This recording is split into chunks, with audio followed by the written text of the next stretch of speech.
Good afternoon, everyone. We are lucky today with this very nice weather and also, inshallah, very nice presentation from Dr. Ahad. As you know, the first successful penetrating keratoplasty was 1905 by Dr. Edward Conard. And since that time till date, we have many changes in surgery. And as you know, we are lucky in ophthalmology, and there are a very hot area for research and development of instruments and all surgical materials. So things get improved, and I'm sure Dr. Ahad, who is a very active member in the anterior segment at King Khalid Eye Specialist Hospital, he was the former chief of eye bank, will update us on the very advanced type of keratoplasty, endothelial keratoplasty. And I'm happy really to moderate the session and to ask Dr. Ahad to start his presentation. Dr. Ahad, please. Thank you, Dr. Saeed, and many thanks for that nice introduction. Can you all hear me? And is the screen there? Yes, the screen is there. You are there. Okay, great. Thanks a lot. Good afternoon, everyone, and thank you for coming and attending this talk on endothelial keratoplasty and cell transplant. I mean, corneal transplant is the most common procedure performed in the world. Unless we believe that the hair transplant is also a therapeutic procedure, then the hair transplant is the most common procedure. And you can see from this graph from the Eye Bank Association of America that since the DSEK started in 2005, the numbers have been going up. And then when the DMEK started and when it really kicked off in 2017, 2016, the DSEK is coming down and DMEK is going up, but still the DSEK is the most common procedure performed just because it's an easy procedure to perform and you don't need that technical skills to do DSEK. And we all know that we do DSEK, DMEK, or whatever endothelial sort of a transplant we can do in patients who develop endothelial cell damage, which could be as a result of a trauma, infection, inflammation, high pressure, or it could be a dystrophy, which a late onset like Fuchs, which is very common in the West, or congenital hereditary endothelial dystrophy, which is commoner in Saudi and India. And as Dr. Saeed mentioned about the history of PKP, and you can see from this cartoon that this endothelial keratoplasty started in 2000, but it was a very difficult procedure at that time. And it didn't take off till Malaise in 2005-06 started the DSEK procedure. And then Malay continued with the DMEK procedure in 2006. And as the endothelial transplant evolved, the tissue got thinner and thinner just to get a better quality of vision and early recovery and less rejection. But now the time is coming, or at least I believe it will come, although there are a lot of hurdles to cross, where we may be able to inject some endothelial cells inside the eye and hurrah, that's it, we cure the endothelial disease. So these are the terms which you will see in the medical literature about the DLAC, which was deep laminar endothelial keratoplasty, which across the Atlantic in states, they used to call it posterior laminar keratoplasty. DSEK and DZAC is a bit similar. Apart from that DZAC, you have an automated microkeratome, which cuts the tissue. DMEK, we all know very well, but we don't know this 10 cell. Incidentally, the first DMEK procedure was performed in England in 2005. And he called it Mike Tepin, true endothelial cell transplant. But it was published earlier by Malaise and calling it DMEK. And then because of the issues with the unfolding and the manipulation of the tissue, PDEC came in, which is basically the pre-detachment endothelial keratoplasty, using the Dual's layer as an advantage. And then it carried on to DWEC, where we call it like descemetorrhexis without endothelial keratoplasty. or the proper name is detachment stripping only. So where you only remove the detachment membrane, and we hope that the peripheral cells grow and cover that denuded area. And the lastly but not least is the endothelial cell transplant, with or without detachment membrane transplant, and we will come in detail. So I will just discuss about DSEK, DMEK, and a bit about PDEC and DSO, and then endothelial cell transplant. So we all know about the advantages of DSEK over PKP is that it's a quick recovery, not much refractive error induction and astigmatism. There are less devastating complications. Although the complications are there, they're different complications, and they're not as devastating. There's less risk of rejection, and you can repeat a DSEK 2-3 times, and the success rate is more or less the same, unlike PKP, where the success rate will go down and down with every successive graft. However, you need to cut the tissue to inject into the eye. And it started with a manual dissection, which nobody is doing it. And there are two main machines which are used, Moria and Gebauer, which cut the tissue. Femtosecond was in fashion for a few years, but now people have almost stopped doing it because the cuts were irregular and you could not go ultra thin, less than 110 micron or 100 micron, where your aim is to get a thinner tissue for better quality of vision. So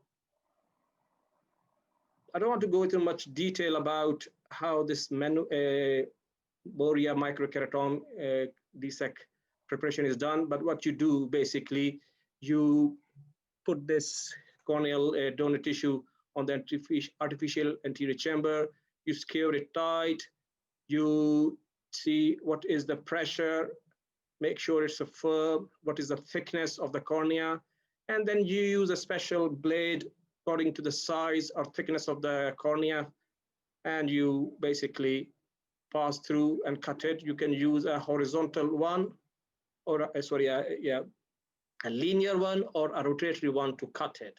And you get a desired thickness of 100 micron, less than 100 micron, or even thinner or thicker. On the other hand, Gebauer was the first one to come with this automated idea, and this is a video from them, which just shows, sorry, need to go back, that you don't need to use your hands, you just put your hands on the side and this machine will cut it for you. This made the life very easy for the eye bank staff, and most of the eye banks in Europe are using this machine.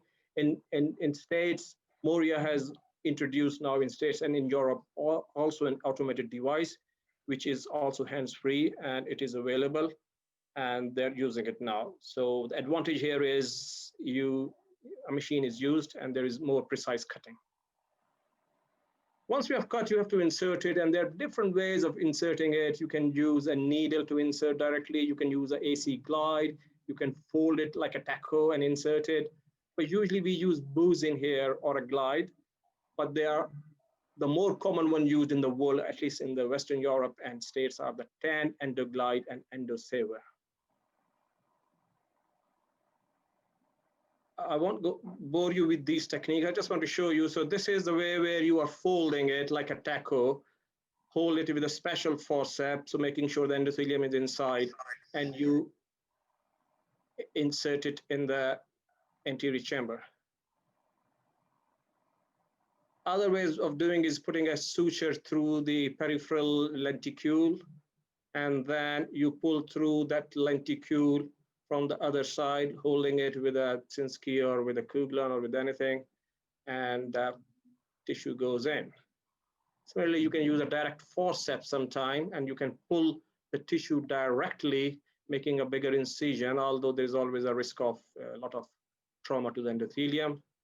And then lastly, not least, is the boost and glide, which we usually use in KKESH, which is a metallic glide, and we insert it. The disadvantage of boost and glide is that it is metallic and it has an open end posteriorly or behind, so there's always a risk of tissue loss. So that's why this is my preferable device, which I used to use it back in UK, and I hope we will get it here soon, which is made up of plastic.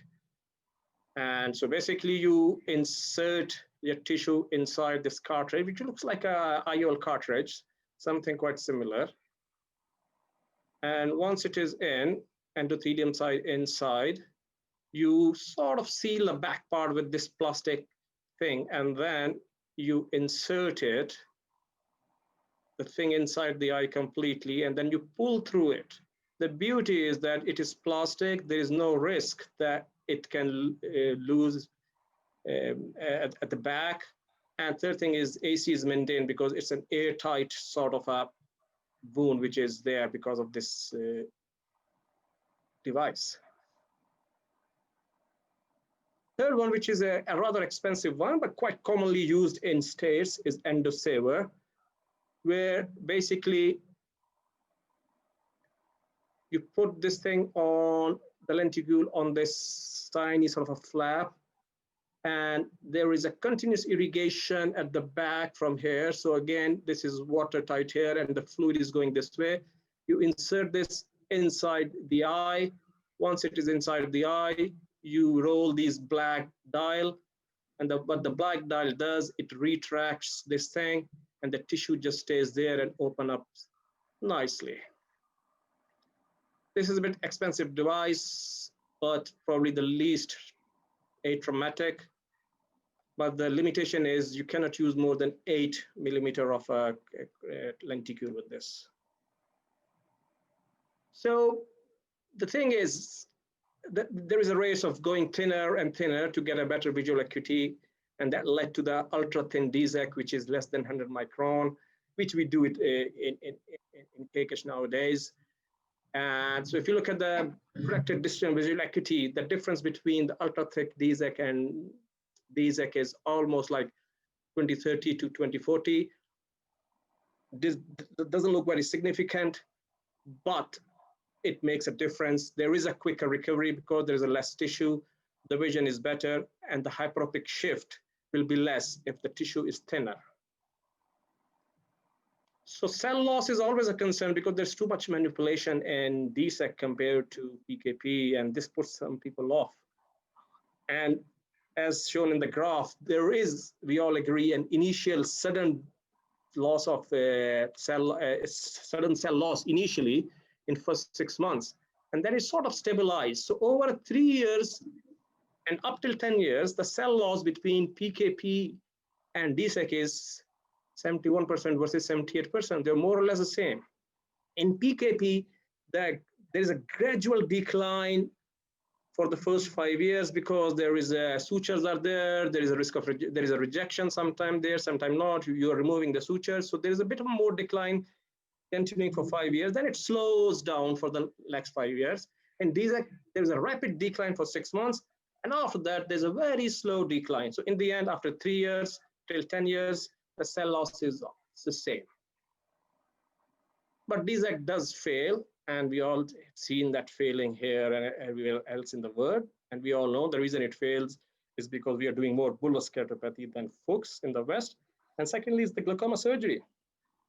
And particularly if you put an aqueous shunt, there is an accelerated loss of endothelial cells, not only because of the direct damage to the corneal endothelium, also because there's a connection between the aqueous and the subconjunctival space. And there is a lot of proteins coming and sort of concentrating around the tube, which changes the atmosphere. And there's a local nutritional environment which is changed as well. So directly or indirectly, there is more cell loss. So the 5-year survivals without glaucoma is 96%, which goes to 90% if there is a medically managed glaucoma. And look how it drops to 48% if there is a previous trab or tube. And another reason for the trab and tube is that because the blood aqueous barrier is broken, there is a higher risk of rejection. And these were the same result, what we got it here and we presented it in our SOS meeting earlier this year, that with Fuchs dystrophy, over 2-year survival was 100%, that dropped to 92% with bullous keratopathy, dropped to 71% if there was a previous trab, and dropped to 40% if there was a previous tube. So tubes and trabs are not a good friend for endothelial corneal transplant. So the race for the thinner the better continued, leading us to DMEK. Again, we thank Meles for this nice innovative surgery. However, there were many issues which are still there, which are improving with time as we understand the physiology of the tissue, the way to handle it. But the issues were mainly with the preparation. So initially, the surgeons were preparing it, but now most of the eye banks are preparing it for us. So that has made our life easy. The other issue was orientation of the tissue inside the eye, endothelial up, endothelial down. The third problem was how to unfold it, how to see the DMEK dance. And the fourth thing is the detachment rate, which was higher compared to DZEK. So donor preparations, the original technique is a scuba, a submerged technique where it is under the, this is from Fogla, which shows that under the water, you just put a trifine for 8 millimeter, 9 millimeter, and then score the descent membrane, and then you nicely separate it and get it into a sort of any configuration. On the other hand, you can use a pneumatic where you inject, it's like doing a big bubble other way around, and you inject air and you create a blister or a bubble, so you have separated. And if you get a type 1 bubble, you do a PDEC. If you get a type 2 bubble, you do a DZEK. And there are different ways of injecting. It initially started with using the injectors, the IOL injectors, but now there are specifically designed tubes. There is not much different whichever tube a person uses. There are some studies showing that the Mike Stryker Jones tube is probably better than the Guarda tubes, but again, the jury's out. This is, my name is, I've taken it from one of my friends who is in Switzerland, but he was a fellow in UK. It's just showing few steps of DMEK. So the incision is small compared to DSEK, is about 2.5 to 3 millimeter. You do descent stripping under the air. You make sure that you have removed all the descent, and this is very important compared to DSEK because the DSEK tissue is sticky and it will attach if there are remnant of descent membrane. But the DMEK tissue is so thin and frail that it will not attach if there is any remnant of post descent membrane. So make sure you remove all of it. And once you are sure, you insert this into the cannula and then you inject it into the AC. You don't need any AC maintainer. Main thing is you have to unfold it, and there are different techniques, different ways. Make sure the orientation is right. Endothelium is down and the stroma and the descent membrane is up. Once you are sure, you sort of centralize it, open it nicely. Well, it takes some time, more than 20-30 minutes, or maybe half an hour, 1 hour. And once it is in the center, you sort of inject an air, and that's it. So orientation was an issue which has largely been solved by two great things. One was having an S mark stamp on the endothelium. And Mark Terry was the one who came up with this idea. And the other is using an anterior segment OCT and making sure that the configuration is right. And I remember once I did a case here in KKESH, and I really thank my fellow and the OCT microscope. Otherwise, I would have utterly failed myself there. And then people have used different techniques to see the orientation, and people also use sometimes portable slit microscope to see the proper orientation. So orientation is one thing. Once you are sure that there's the right orientation, the problem is how to unfold it. And now we have learned over the years that if the older the tissue is, there is less elastin in the descent membrane and it unfolds easily. The other funny thing which I observed, and I was sort of perplexed that what is the reason why it is happening. I did few cases back in UK with a fresh DMEK tissue. And by then we knew that we need older tissue, and I was using a tissue of 70 years old, but I was unable to unfold it.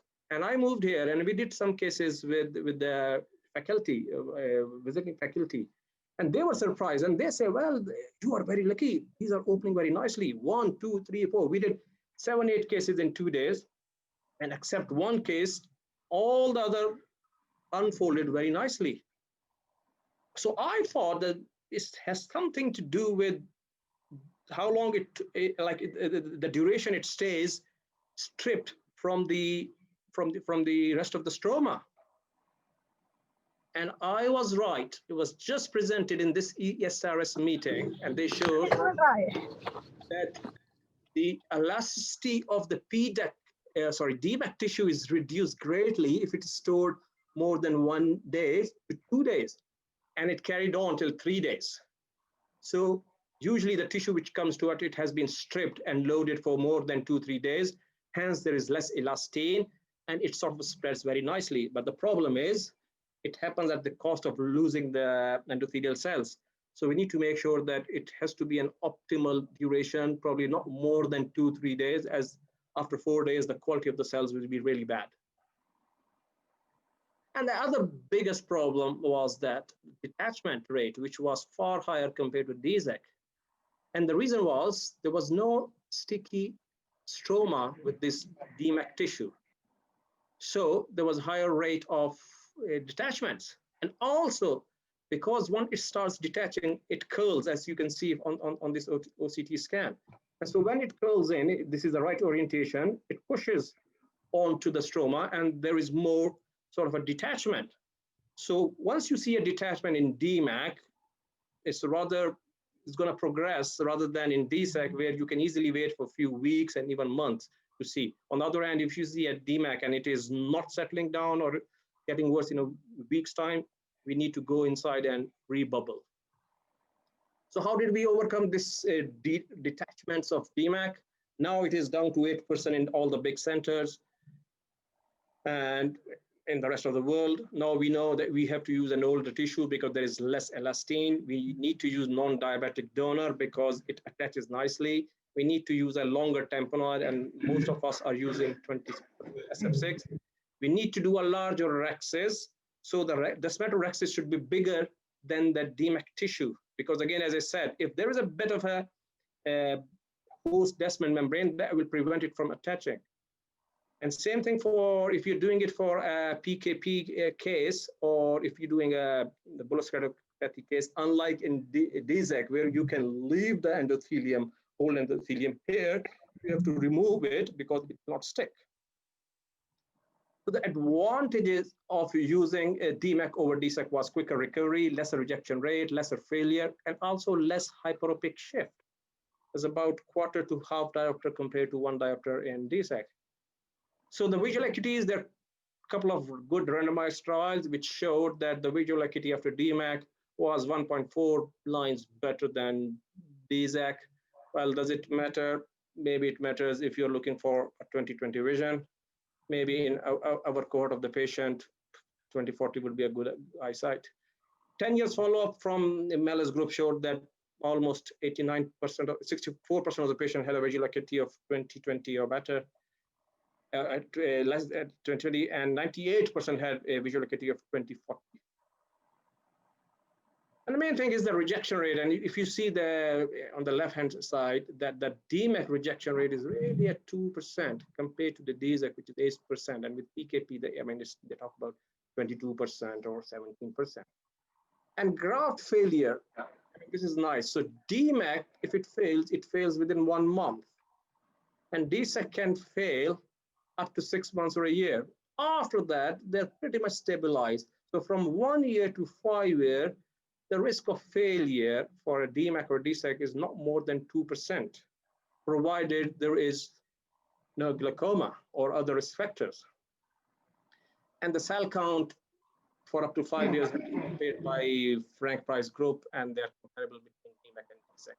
There's an equal decline going on. There are studies for 10 years follow-up where the cell count has gone down to 10 to 1,000. And there's a talk about that perhaps after 20 years, we have to repeat DMEK and DSEK in every patient. So while we are doing the surgery, we make sure we trim the tubes. If the tubes are there, if there is an aphakia, put a secondary IOL, to a pupilloplasty so that we can have a good anterior chamber. If age is less than 50 and the lens is clear, now there's a consensus for DMEK to leave the patient phakic. As in case of DSEK, where we usually used to do the cataract surgery here, DMEK, we say if patient is less than 50, you can leave it. And very important for DMEK, unlike with DSEK, you have to center the cornea, center the DMEK lenticule in an old PKP. So what I mean is here, so on the right side, you see this is a patient with a PKP with a failed graft, and this is the host and the donor junction with a big edge here. So they did a DMEK with a bigger tissue, taking a lot of cells. And this is, again, this is a Frank Price group, and it was a very nice case report. And they had to rebubble this patient 4 times. And actually, this is after 4th rebubbling, and they showed that the endothelium, the DMEK, has gone around the contour of the cornea. So the bottom line is, if you are doing a DMEK, make sure you stay inside, so that the size of the tissue which you are inserting should not be bigger than PKP. Another good point with the DMEK is just like HCL surgery and cataract surgery, people have done sequential surgeries just waiting for 1 week and doing the other eyes. I mean, this is almost impossible to think for PKP and even for DSEK. Like we did a study here in KCASH, and we found that if you do a PKP in an eye who had a previous PKP done to the other eye within 2 years, the rejection rate is 32% versus if it was not done in 2 years, like either it was a virgin eye or the other eye PKP was done more than 2 years ago. But in DMEK, you do one eye, and after a few days, few weeks, you can do the other eye. But still, there's a risk of rejection. And big studies have shown that if you're Afro-Caribbean race, you've got a higher risk, pre-existing glaucoma, younger age. And that's it. And again, there's a talk about whether to continue using topical steroids for life, as the cumulative risk of developing rejection if you're not using is 6% high, which is not great, but there are many centers which advocate using sort of a topical steroids for life, particularly if you had a tube or a trap done. So to overcome the issues with a DMEK surgery, the manipulation, the orientation, people came up with bright ideas. One was PDAC, one is hybrid DMEK. The PDAC is basically to overcome the detachment and unfolding issues. Here you use the Duas layer as your advantage. So you create a blister, getting a type 1 bubble, which is sort of a bit thicker than the DMEK, which is almost 30 micron.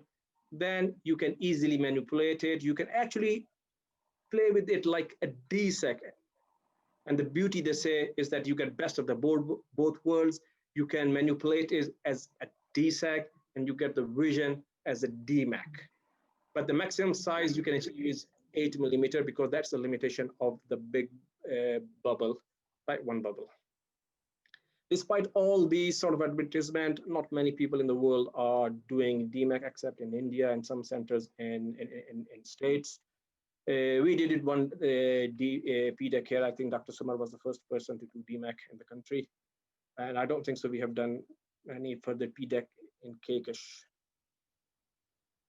So another idea which came from the Donald Tan group was using an endothelium side in. Because when the DMEK tissue folds, the endothelium is outside, and is always a risk that it's going to be damaging when it is in the injector. So they came up with an idea that why don't we force fold it with endothelial side in, and then we insert and inject it like we do DSEK. And once it is inside the eye, it will tend to go opposite way, its natural way, and that will help us, assist us to go in the natural direction, and that's it.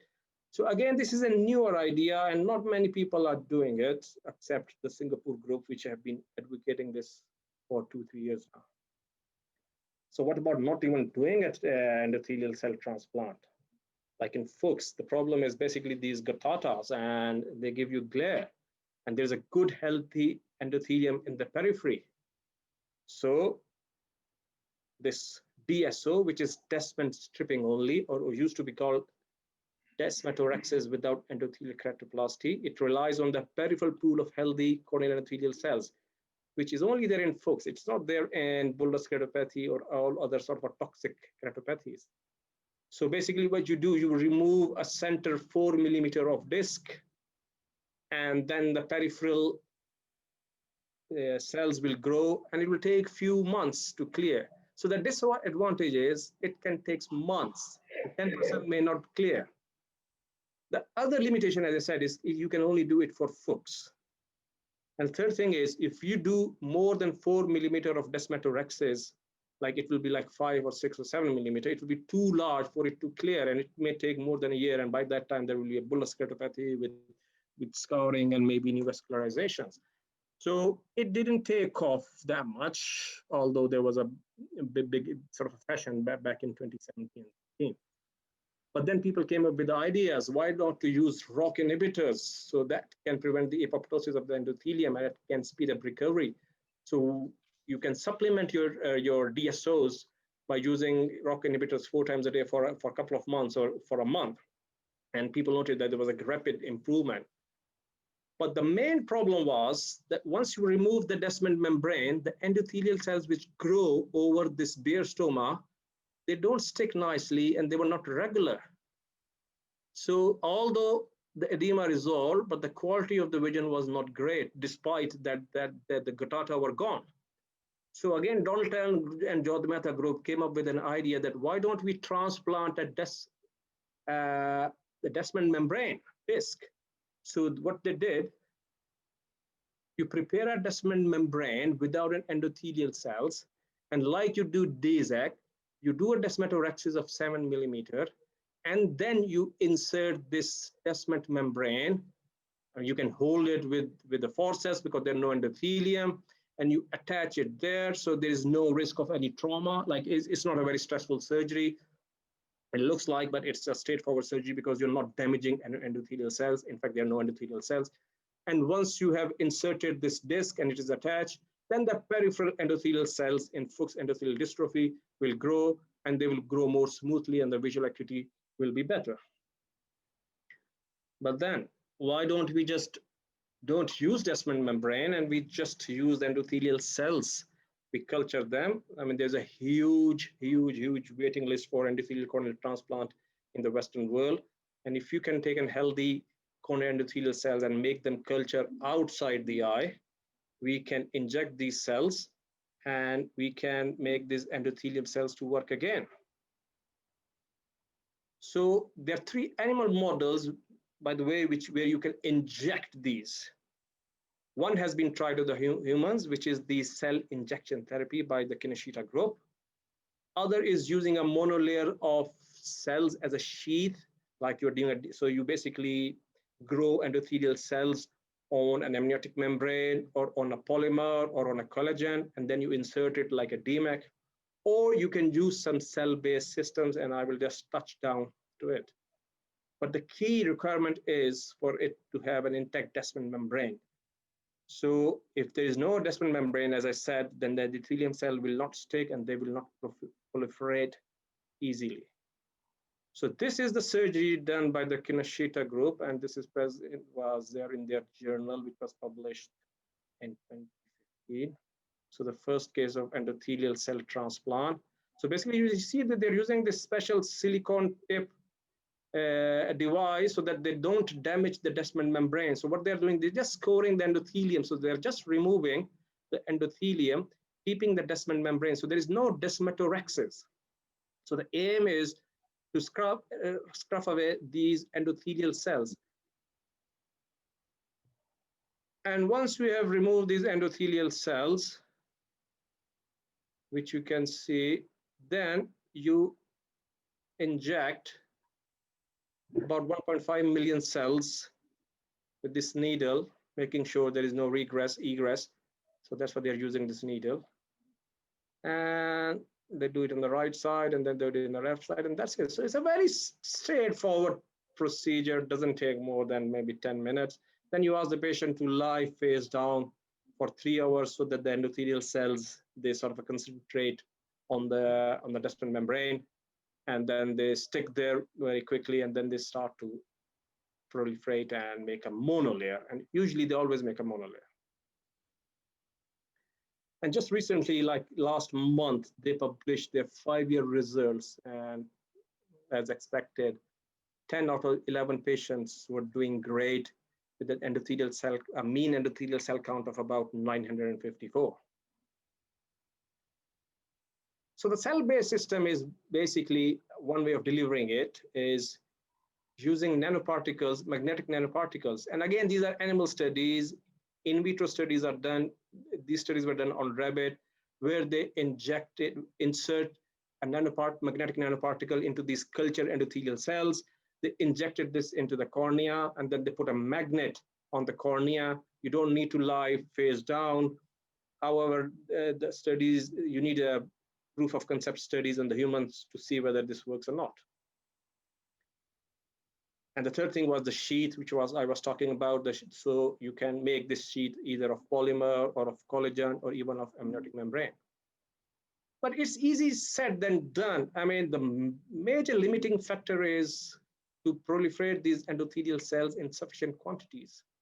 And you have to make sure they are all 100% mature. They are not in a sort of a premature form where they can change. And the biggest change they can do is they can transform into mesenchymal cells, fibroblasts. So if you have got mesenchymal fibroblast cells, then you will end up with really worse vision with having fibroblasts. So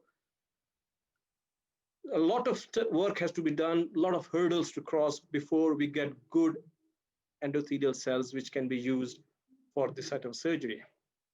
And also, if guttata are there, so they will not work. So you have to remove the detachment membrane with guttata, and preferably you put a detachment membrane transplant, a bare detachment membrane, and then you inject. So yeah, 2-3 procedures combined will probably give you endothelial cell culture transplantation.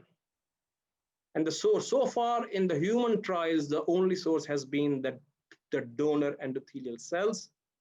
The other ways are getting of human embryonic stem cells, but there are ethical limitations in many parts of the world, and there have been no human trials yet.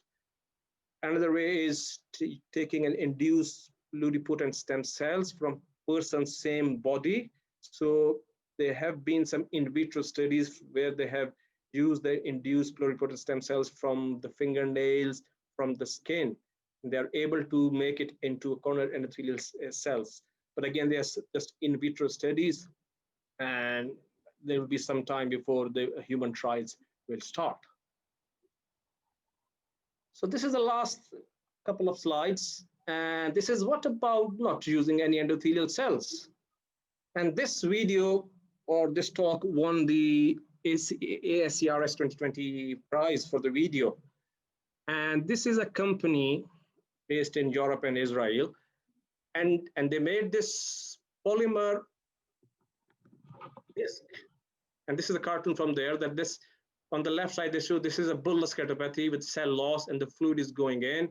You put a sort of a mechanical barrier in the center, which prevents the fluid going into the corneal stroma. That looks very easy, isn't it? And this is the video from their website. So you mark the 8 millimeter sort of an area. You go inside the eye. And then what you do, you insert this polymer disc, which is 5 millimeter. So it's very easy, like in inserting an IOL inside the eye. It opens up. It doesn't matter which way it opens. It has to be in the center. And then you insert air. And that's it. But the philosophy is,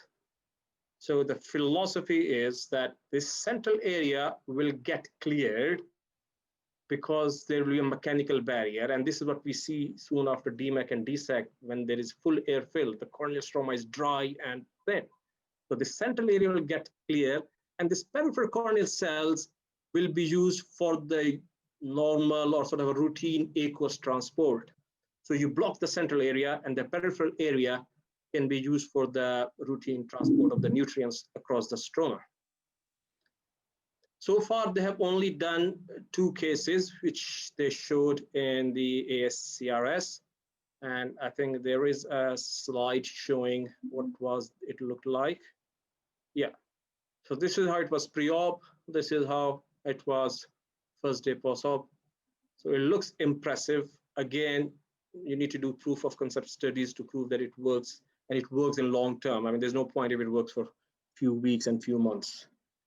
With this, I finish my presentation, and I hope you are all awake by now. Thanks a lot.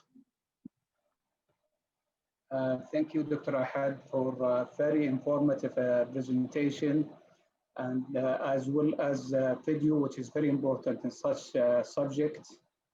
And we'll open the floor for a question. If there is any question, either they can send it ask directly, or they can send it through chatting. Hello, Dr. Ahad? Yes, I can hear. Yeah, I'm open for the questions. So if there are any questions. Oh, for the time being, we just only a matter of just only a comment rather than a question. And these techniques is, need first to be patient, and also it needs a learning curve. So it's important to see for people who's anyone who's starting such surgery, to see videos, to be patient, and expect any complication. I think we have to accept complication and try to manage it, and also for those complications. Would you please just, Dr. Ahad, just comment on most important complication? Thank you, Dr. Mutawai. I think I totally agree with you that it's very important to watch videos. And actually, there is a nice article published a few years back by a friend of mine who said, learning DMEK through YouTube. Yeah. He claimed that he did a YouTube, first DMEK just by learning from YouTube. So watching the videos, your videos are well. And yeah, complications. I mean, the thing is, this is a time when people are transforming from DSEK to DMEK, and many young consultants and many others they believe that do they need to learn DSEK? Can't they just start DMEK? And maybe a time will come, but I think at the moment we should be able to do DSEK, because if you are a beginner and if your DMEK doesn't work, then you need to have a backup. I mean, DSEK has been there for more than sort of 15 years and with excellent results. But the main difference is, as my mentor used to say, that with DSEK, you manipulate the tissue. With DMEK, you are manipulating the fluid. So you need to know the fluidics with DMEK. And the biggest problem is the manipulation. We are touching the tissue. We are not sure whether it is upside and down. And thanks to all these major studies and major innovations, the life has become so easy compared to 10 years ago, when there was no S-stem, when there was no sort of a pre-strip sort of a DMEK tissue, when there was no anti-segment OCTs, when we didn't know that a younger tissue should not be used. So now things are much easier and the results are great. Like I've done about 8 years and I had only one detachment. And that was the case when we did it when the visiting faculty was here. Apart from that, I mean, things are not bad. So as long as we know, the same thing as with DSEK, that the biggest enemy of detachment is hypotony. So what I tell to the patients that don't touch your eye. So I keep it padded till the next day. And my DSEK, I hardly have detachment, hardly. Touch wood. Well, maybe I think I'll have it next week. The things why I'm asking this, because it's important, even beforehand, you should ask your patient if he can lie supine position, because some patients, they can't tolerate lying for 1 hour. And next day you might see detachment and these things. So it's important beforehand to make sure the patient can tolerate lying in supine position and other. Any question for audience? If any question, you can ask or you can raise your hand. Otherwise, I will keep with Dr. Ahad asking him. You allow. Thank you, Dr. Mutawa. Yeah, please go ahead, Dr. Samar. Thank you, Dr. Mutawa. I really enjoyed the thorough presentation of endothelial keratoplasty. Dr. Ahad, as usual, you're a great presenter. And I also have some question about the future of cornea transplantation. You elaborated about the future of the fusing the culture endothelial cells from the human, which is done by Kinoshita group in Japan. What about the xenotransplantation? Is there any progress with it?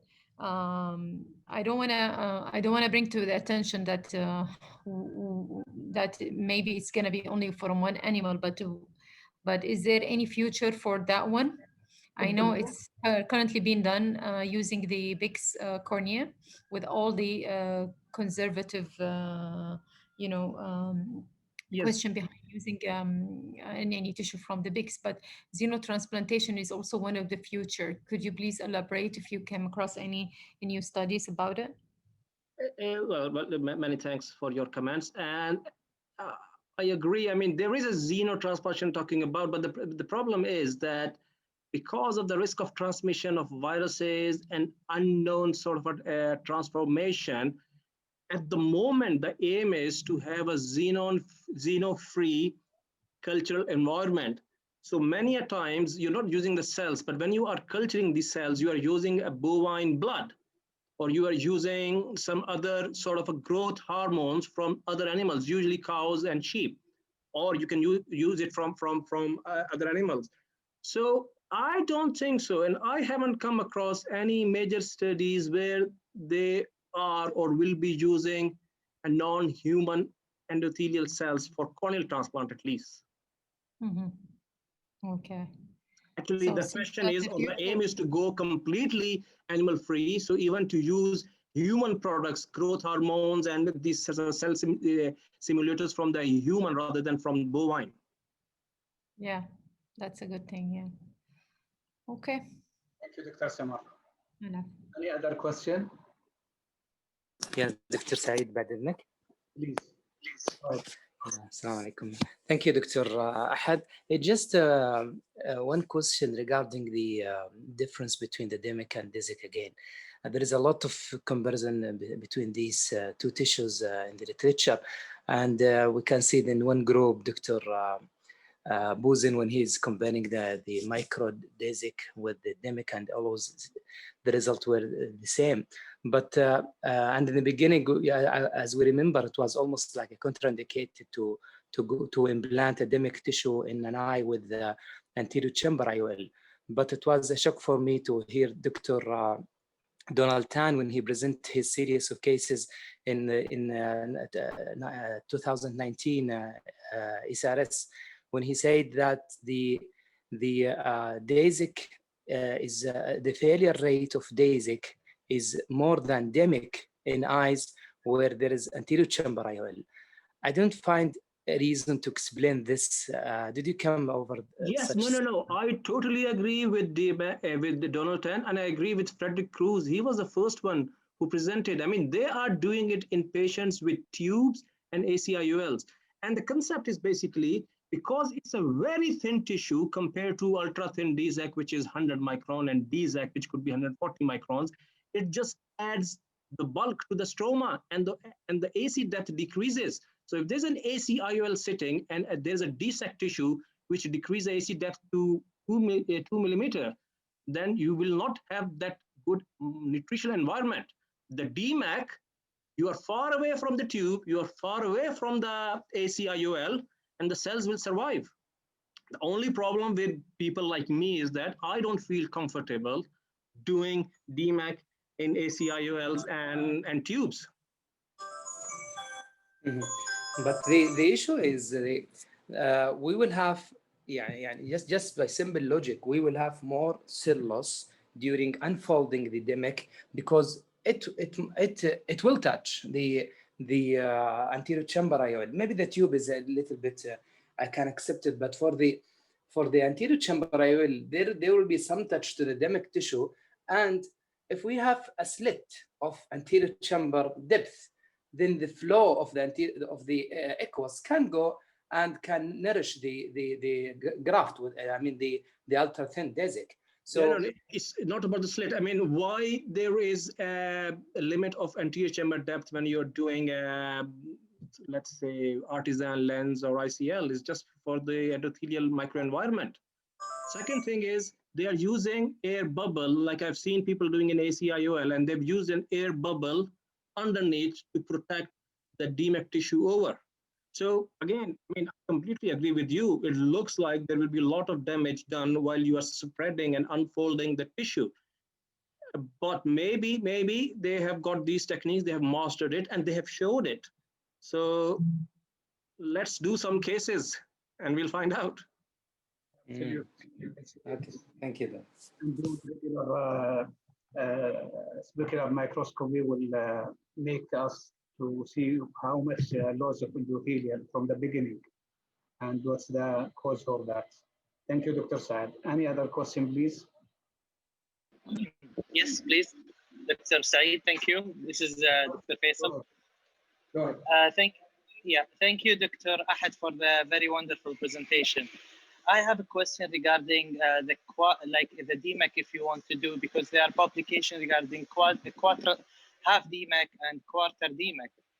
In these cases, nowadays, harvesting a tissue, getting a cornea is a bit difficult. So is it possible to benefit from this technique here in our area to do half DMEK, for example, and use the same tissue for 2 patients?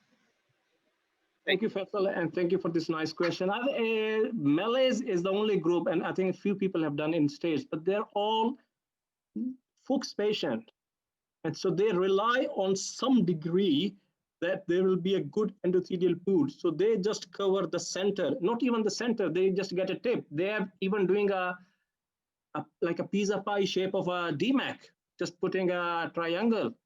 And just 2 weeks back, I think Ahmed Amir was with me and we did a DMEK and we were unable to bring it in the center and we just left it hoping that the endothelial cells will grow. So maybe bullous keratopathy is not the best cases for hemi-DMEK or quadri-DMEK.